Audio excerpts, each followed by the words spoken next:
We have to change the face of the district judiciary first and foremost. I think we have fostered a culture of subordination.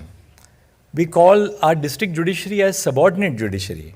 I make a conscious effort not to call our district judges as subordinate judges, because they are not subordinate. They belong to the district judiciary.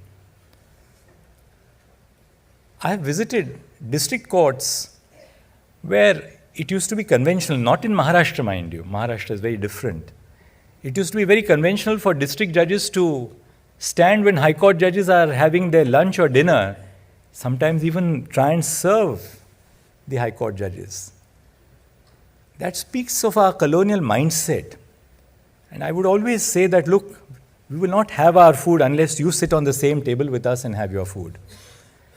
As administrative judges of the High Court, you would often have district judges who would come to brief you as Registrar Vigilance or Registrar Legal. They wouldn't dare to sit in front of you as a judge of the High Court. They would stand up and discuss the file with you. So we would go out of our way and say that, well, if you're not going to sit down, there'll be no discussion on the issue. Please sit in front of us and then we'll open the file. So a great deal has to be done not only in terms of improving the infrastructure of our district judiciary, which is extremely important, for which we have to lay the foundation blocks today, but we have to also change our mindsets about how we, as superior court judges, look at our own district judiciary, how we perceive of them. You would find that a young IAS officer does not look at a superior with a sense of inferiority. They would talk on a footing of equality. But that is not so in the judiciary. We have to ensure that when we deal with judicial officers, there are states in the country when the Chief Justice travels and crosses boundaries of districts, judicial officer would stand in a row at the end of the boundary of one district and before the judge enters another district. All this has to change.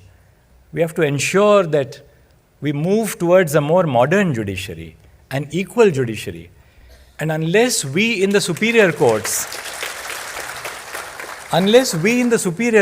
be it the High Court or the Supreme Court, we realize that the district judiciary is really the core, it's the cornerstone of the judicial system, nothing is going to change. And we have to inculcate the sense of self-worth in our district judiciary.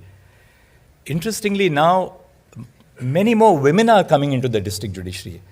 The last recruitment which took place in the state of Rajasthan, over 60% of the new recruits were women in the state of Rajasthan.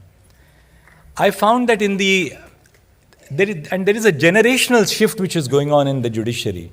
There's a demographic shift which is going on in the district judiciary.